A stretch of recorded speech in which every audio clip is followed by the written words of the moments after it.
The massacre at New Eden. The morning sky over New Eden burned crimson as the Cathara warships descended from the void. Commander Sarah Chen stood on the observation deck of the colony's administrative center, watching in horror as the alien vessels formed a perfect blockade around their peaceful world. The transmission that followed would echo through human space for generations. Humans of New Eden. The voice crackled through every communication device on the planet. The translator struggled with the alien language, but the meaning was clear. Enough. You have expanded too far into our ancestral hunting grounds. Your presence here ends today. Sarah's hands trembled as she activated the emergency beacon. New Eden was a frontier colony, established only 15 years ago by families seeking a new life among the stars. They had followed all galactic protocols, registered with the Galactic Council, and maintained peaceful relations with every species. They encountered the Cathara, had never even acknowledged their existence until this moment. This is Commander Chen of New Eden Colony. She broadcast on all frequencies. We are a peaceful settlement under the protection of the Galactic Accords. We have committed no acts of aggression against your people. Please, we can discuss any territorial disputes through proper channels. The response came not in words, but in fire. The first energy beam struck the eastern residential district, vaporizing 10,000 homes in seconds. The second hit the agricultural center, destroying years of terraforming work. The third targeted the schools. Sarah watched her world die. The Cathara ships moved with mechanical precision, their weapons systematically erasing every trace of human presence. They showed no mercy for the fleeing civilians, no consideration for the children crying out in terror. The orbital defense, platforms that humanity had built to protect against pirates and asteroid strikes, proved useless against the advanced Cathara technology in the underground bunkers. Desperate families held each other as the world above turned to ash. The colony's small security force, barely 300 strong, fought back with everything they had. They managed to destroy two Cathara fighters before being overwhelmed by superior numbers and technology. Dr. Marcus Webb, the colony's chief scientist, made a desperate decision in the final minutes. He activated the quantum communication array, burning out its power core to send one last message to Earth. The transmission was brief but devastating. New Eden destroyed, 2.3 million dead. Cathara Empire responsible. Tell them we tried to live in peace. The massacre lasted exactly 4 hours and 17 minutes. When it ended, New Eden was a smoking crater on a dead world. The Cathara fleet departed as suddenly as it had arrived, leaving no survivors behind, or so they thought. Lieutenant Jake Morrison had been on a routine patrol mission in the outer system when the attack began. His small reconnaissance ship was too far away to help, but close enough to witness the horror. He watched helplessly as his home, his family, his entire world was erased from existence. The woman he loved, the friends he had grown up with, the children he had taught to play, zero-gravity sports, all gone. Jake's ship was designed for stealth, not combat. He could have tried to attack the Cathara fleet, but that would have been suicide. Instead, he made the hardest choice of his life.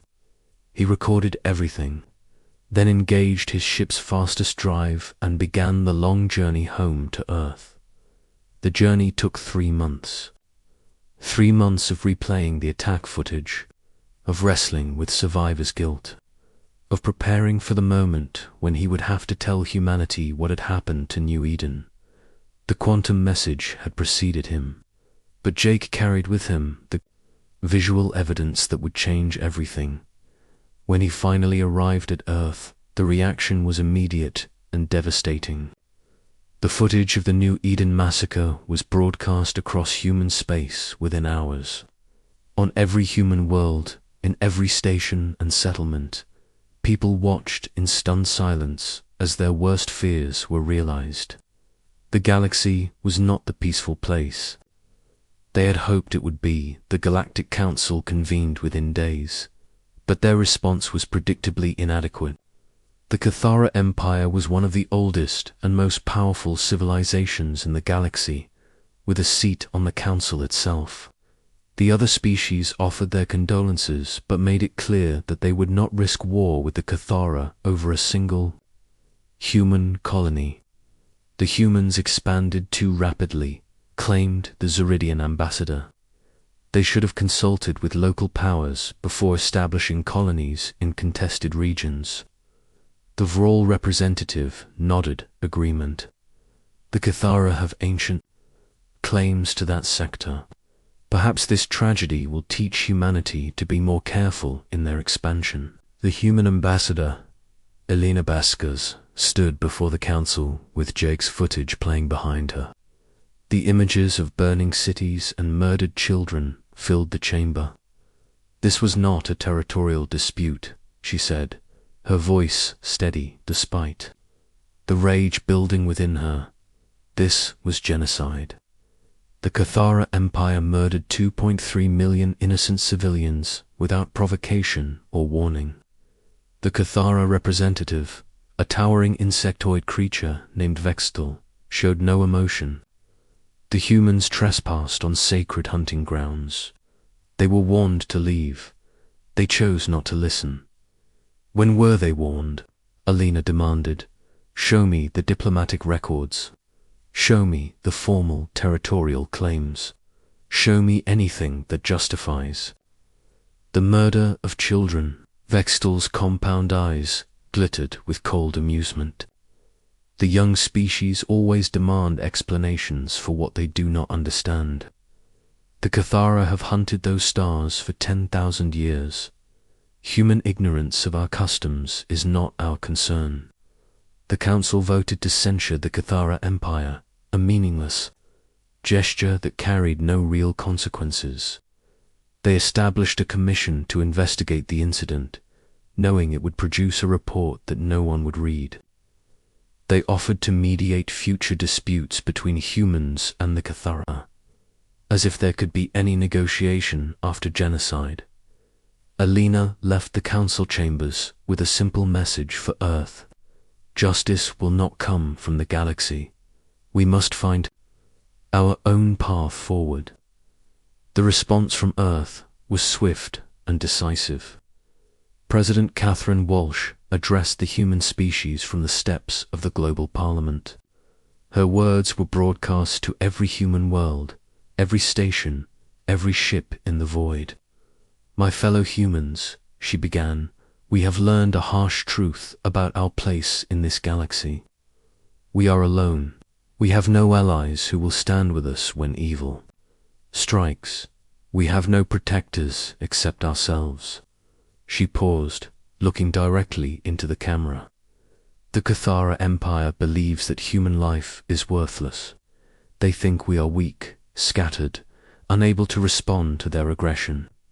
They are about to learn how wrong they are. The mobilization began immediately. Every human world contributed to the war effort. The colonies that had been established to escape Earth's crowded cities now became production centers for the largest military buildup in human history. The industrial capacity that had terraformed worlds and built cities among the stars was turned toward a single purpose: vengeance. The shipyards of Mars worked around the clock, producing dreadnoughts and battle.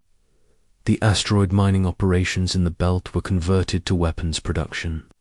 The research stations beyond Pluto began developing new technologies of war. Every human ship, larger than a shuttle, was either conscripted into the fleet or converted. For military support, the aliens watched with growing concern as humanity's true strength revealed itself. The humans had seemed like a young, scattered species with limited military capability. Now they saw the industrial might that had allowed humanity to spread across hundreds of worlds in less than 2 centuries. The same determination that had driven humans to the stars now focused on a single enemy.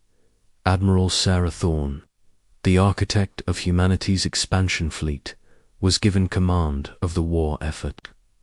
Her first order was simple: we will not stop until the Cathara Empire is extinct. They wanted to teach us about the laws of the galaxy. We will teach them about the laws of war. The fleet that began assembling in Earth's orbit was unlike anything the galaxy had ever seen. Not just in size, those 700,000 warships was an unprecedented force. What made it unique was its unity of purpose.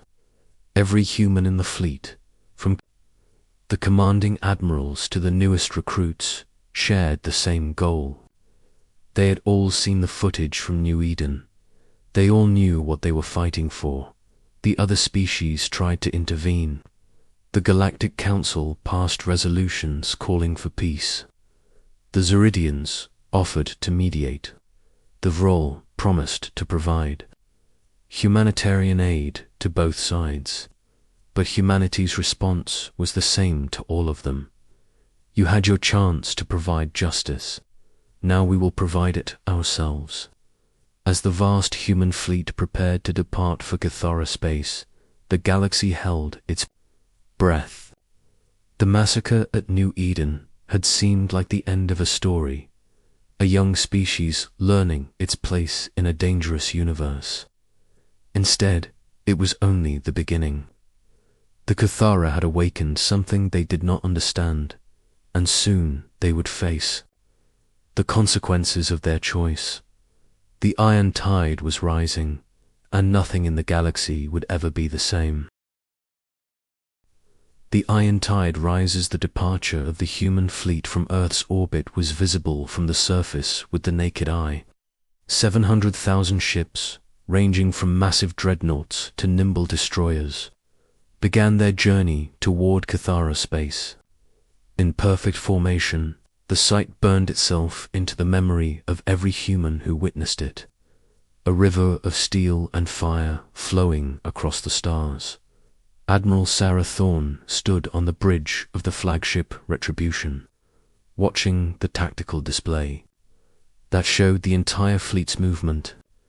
Each ship was a masterpiece of human engineering, built with the combined knowledge of 4 centuries of spaceflight. But more than that, each ship carried the rage of an entire species. Admiral, reported Commander Harris, her tactical officer, all fleet elements are reporting ready status. The Cathara homeworld is 17 days away at maximum burn. Sarah nodded, her eyes never leaving the display. Maintain formation. I want every ship to arrive at exactly the same time. When the Cathara see us coming, I want them to understand that this is not a battle, it's an execution. The fleet moved through space with mechanical precision. Unlike the chaotic swarms that most species employed, the human formation was a work of art. Each ship knew its exact position and role. The heavy dreadnoughts formed the core, their armor thick enough to withstand planetary bombardment. The battle carriers surrounded them, their fighter wings ready to swarm any enemy that dared approach. The destroyers and cruisers created a protective screen, their weapons systems locked onto predetermined targets. News of the human fleet's approach spread through the galaxy faster than the ships themselves. On 1,000 worlds, in 100 different languages, the same question was being asked. What have we done? The species that had dismissed humanity as a young, harmless race was suddenly forced to confront the reality of human military power. The Zeridian High Council convened an emergency session. How did they build so many ships without us knowing? Demanded the Prime Minister. Our intelligence services reported that humanity had perhaps 50,000 military vessels, most of them obsolete. The intelligence chief, a nervous individual named Kexvior, shifted uncomfortably. We only counted the ships in their official fleet registers. We didn't account for the merchant vessels, the exploration ships, the mining craft, all of which were apparently designed with military conversion in mind. 700,000 ships, whispered the defense minister. That's more than the combined fleets of the 5 major powers. How is that possible? The answer lay in humanity's unique approach to expansion. While other species built centralized military forces, humans had distributed their defensive capability across their entire civilization. Every merchant ship was built to military specifications. Every exploration vessel carried enough firepower to fight pirates or hostile aliens. Every mining platform was designed to be converted to a weapons factory in times of crisis. The Cathara Empire received news of the approaching fleet with typical arrogance. War leader Zekthal, who had personally commanded the New Eden massacre, addressed the Imperial Council with contempt. The humans gather their toys and make threats. They forget that we have fought wars for 10,000 years. Their ships are crude metal boxes compared to our bioengineered vessels. Emperor Vexgal, ancient even by Cathara standards, was less certain. 700,000 ships is not a force to dismiss lightly. Perhaps we should consider negotiation. Negotiation. Zekthal's mandibles clicked in disgust. We are the Cathara. We do not negotiate with prey species. Let them come. We will crush them as we crushed their pathetic colony. The Cathara began their own preparations, but their response revealed a fundamental difference between their civilization and humanity's. The Cathara were predators, used to hunting isolated prey. They had never faced an enemy that could match their strength, let alone exceed it. Their fleet of 30,000 bioships was formidable, but it was designed for domination, not survival. As the human fleet crossed into Cathara space, the psychological warfare began. Admiral Thorne had learned from the mistake of New Eden. The Cathara responded only to strength, not mercy.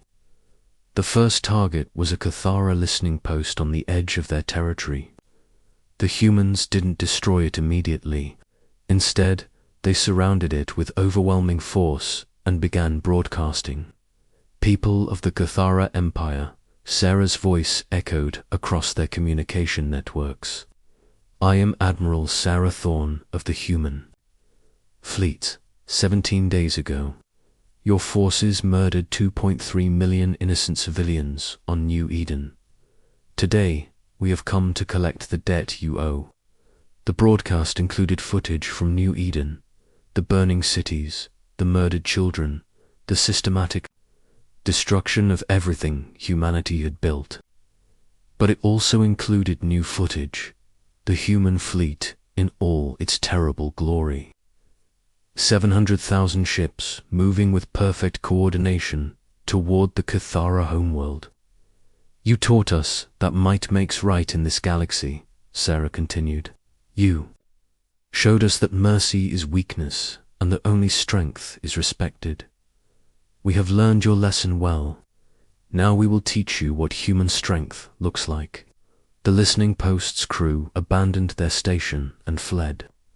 The humans let them go, knowing that their panicked reports would spread terror throughout the Empire. This was not random destruction. It was a calculated campaign to break the Cathara. Psychologically, before the final battle, the pattern repeated at every Cathara outpost and settlement. The humans would arrive in overwhelming force, broadcast their message of inevitable justice, and then move on. They didn't need to fire a shot. The sheer size of their fleet was weapon enough. The Cathara, who had built their empire on fear and intimidation, suddenly found themselves on the receiving end of both. On the Cathara homeworld of Vex Prime, Panic spread through the population. The ruling caste tried to maintain order, but their authority was crumbling. The same arrogance that had led them to massacre New Eden now prevented them from understanding the magnitude of their mistake. "The humans are bluffing," insisted War Leader Zekthal. "They will not risk their entire fleet in a frontal assault. Zekthal negotiate when they see our strength." But as the human fleet entered the Vex Prime system, it became clear that no bluff was involved. The formation that had maintained perfect order across 17 days of travel now spread into battle formation. The massive dreadnoughts moved to the center, their main guns targeting the planet's orbital defenses. The battle carriers launched their fighters, clouds of small craft that darkened the space around the homeworld. The Cathara fleet rose to meet them. 30,000 bioships with organic hulls and living weapons. They were beautiful in their alien way, grown rather than built, each one a perfect fusion of technology and biology. But beauty meant nothing against the cold mathematics of warfare. The battle began with a single transmission from Admiral Thorne. "This is for New Eden." The human fleet opened fire with coordinated precision.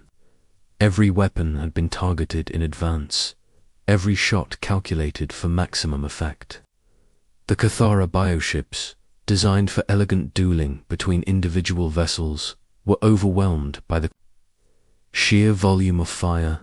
Their organic hulls, which could heal from minor damage, were vaporized by the concentrated energy beams. War Leader Zekthal's flagship, the Devourer, was among the first to die. The massive creature ship, grown over centuries to be the perfect predator, was destroyed by a focused bombardment from 50 human dreadnoughts. Its death scream echoed across the binaural network that connected all Cathara vessels, sending waves of terror through the fleet. The battle lasted exactly 43 minutes. When it ended, the Cathara Empire's fleet was debris floating in space around their homeworld. Not a single human ship was lost. The technological advantage that the Cathara had enjoyed for millennia had been overcome by human numbers, coordination, and cold determination. Admiral Thorne's next transmission was directed at the planet below. "Emperor Vexskul of the Cathara Empire, your fleet is destroyed. Your defenses are gone. You have one chance to avoid the same fate as New Eden. Surrender unconditionally, and I will accept your entire species as prisoners of war. Refuse, and I will finish what you started." The Emperor's response came within minutes. We surrender. Completely. Please, show mercy." Sarah's reply was immediate and final. "Mercy is what you should have shown the children of New Eden. Justice is what you will receive instead." The bombardment of Vex Prime was methodical and complete. The humans targeted every military installation, every government building, a symbol of Cathara power. But they were careful to avoid civilian areas, to minimize casualties among the general population. This was not genocide, it was conquest. Within hours, the Cathara Empire had ceased to exist. The species that had dominated their region of space for 10,000 years was now scattered and broken. The survivors would spend the rest of their lives in human custody, a reminder to the galaxy of the price of attacking innocent civilians. The aftermath sent shockwaves through the known galaxy. The Galactic Council convened an emergency session, but their debates were meaningless. The balance of power had shifted permanently. Humanity had not just won a war, they had demonstrated that they were now the dominant military force in the galaxy. Other species began sending diplomatic missions to Earth, eager to establish friendly relations with the new power. The same aliens who had dismissed human concerns about New Eden now competed to offer trade agreements, mutual defense pacts, and territorial concessions. Admiral Thorne returned to Earth as a hero, but she took no pleasure in the victory. At the memorial service for the victims of New Eden, she spoke to the assembled crowd with quiet dignity. "We have shown the galaxy what happens when human innocents are murdered. We have proven that we will not be victims, but we have also shown that we can be merciful to those who do not threaten us." The human fleet dispersed to patrol the new territories that had been claimed from the Kythera Empire. The ships that had been built for vengeance now served as guardians of peace. The message was clear to every species in the galaxy. Humanity would defend its own with overwhelming force, but it would also protect others who could not protect themselves. The massacre at New Eden had been intended to teach humanity its place in the galaxy. Instead, it had elevated them to a position of power they had never sought. The Kythera Empire was gone, but the lesson of their destruction would echo through the stars for generations to come. Humanity had learned that they were alone in the darkness, but they had also learned that they were strong enough to create their own light. The iron tide that had risen to avenge New Eden would continue to flow, carrying justice to every corner of the galaxy. And in the depths of space, other species would remember the cost of testing human resolve. The age of human dominance had begun, forged in the fires of tragedy and tempered by the cold steel of justice. The galaxy would never be the same. The end.